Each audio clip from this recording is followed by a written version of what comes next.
First of all, why is this happening now? Well, the CBA, or collective bargaining agreement between the league and the players, expires this year. So that means negotiations are opening. So what are the players actually asking for? What they want is not the same dollar amount as NBA players, but the same percentage of all revenue. NBA players receive 50% of all league revenue. Right now, WNBA players receive roughly about 9.3%. They want 50%, just like the men have. Dude, the WNBA just doesn't get it. I saw this and I immediately turned this off.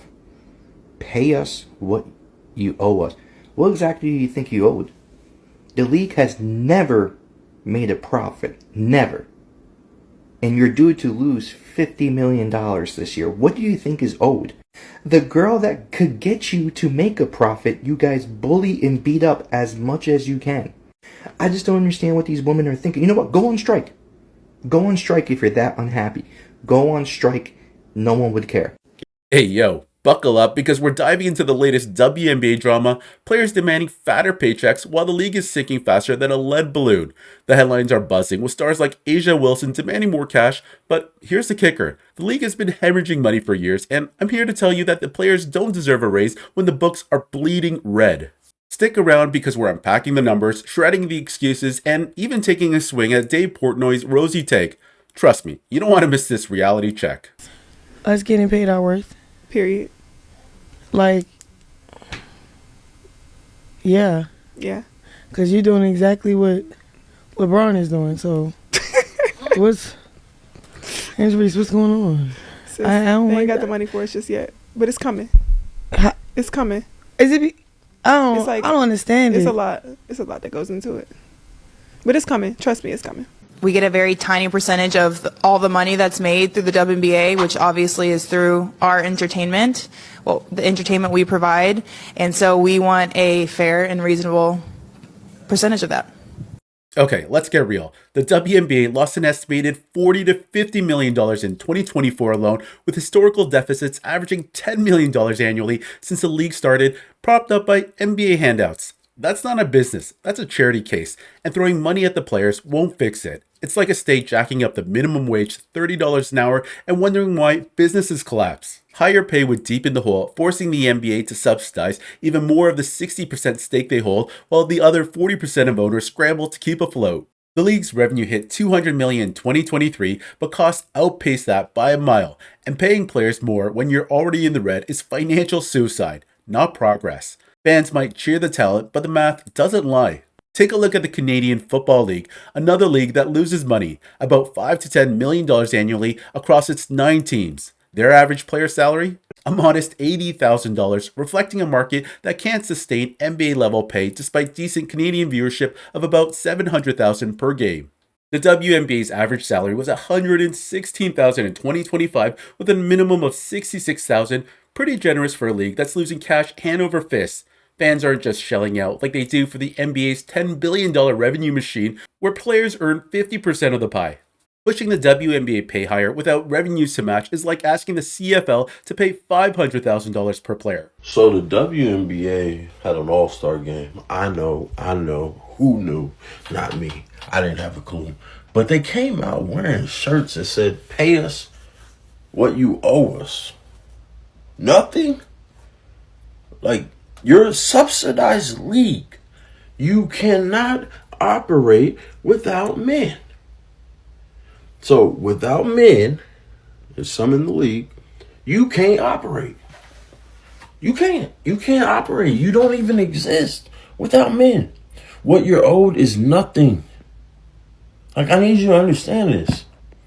You don't, there's one player that's owed. There's one player, Caitlin Clark. The rest of you, you're not owed anything. You are actually a liability to the NBA. At some point, the NBA is going to go bankrupt trying to push this agenda of women's basketball. It's a sorry product. 3. Here's Angel Reese firing away. Off to Reese. Angel Reese has been on a tear of late. With the Mercury, Nate Tibbetts, their head coach, their system surrounding her with shooting. And as AT was telling us yesterday, They haven't even been fully healthy yet, and they've had. They watching cause of me too. Well, I can pretty much confirm that they are not. Nobody is spending their free time and hard-earned money watching Angel Reese play ping pong with the backboard. She might be the worst finisher around the rim that I have ever seen. Why she got so much hype at LSU, I will never know. You know why she has so many double-doubles? Because of plays like this. Chucks it up at the backboard with no intention of it going in. She really Andre Drummond, bro, collecting her own rebounds. She also has no right hand whatsoever. She's actually the equivalent of Killian Hayes. They both have no right hand. Watch this again. Just indescribable. Nobody is watching Angel Reese playing patty cake with her right hand. I'll tell you that right now. Guys? Okay, WNBA All-Star Game was this weekend. Shout out Stud Buds. If you know, you know.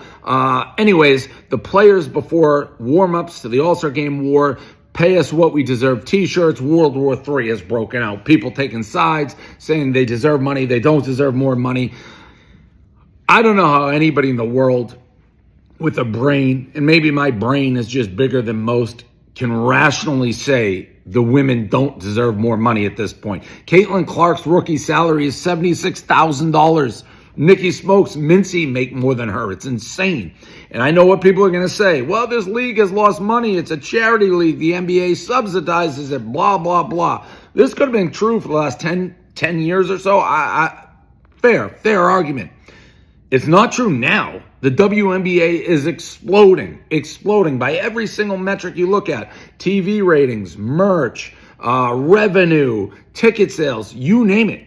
There is a ton of money to be made. They have some of the most marketable athletes right now in all sports, in their sport, in their young. In the rookies are getting 75 grand. It's insane. They're not saying they want to be paid like NBA players, but they deserve more of the revenue. And why would they ever, in a million years, sign any deal that's remotely similar to the past when they, for the first time in the history of the league, have all the power? But this isn't a handout. This isn't like, oh, we feel bad for women, so let's pay them. This is marketing and the ability to make money on this league. And right now, it's endless. If you don't get that, you're a moron. And all the people being like, oh, it's a handout. The money is going to be flowing and the players deserve a part of it. Mincy should not be making more money. Nikki Smoke should not be making more money on their rookie contracts than Caitlin Clark. It's not that complicated. Now let's tackle Dave Portnoy, who jumped on the bandwagon with his recent clip cheering for WNBA pay raises, waving that shiny new $2.2 billion TV deal in 2026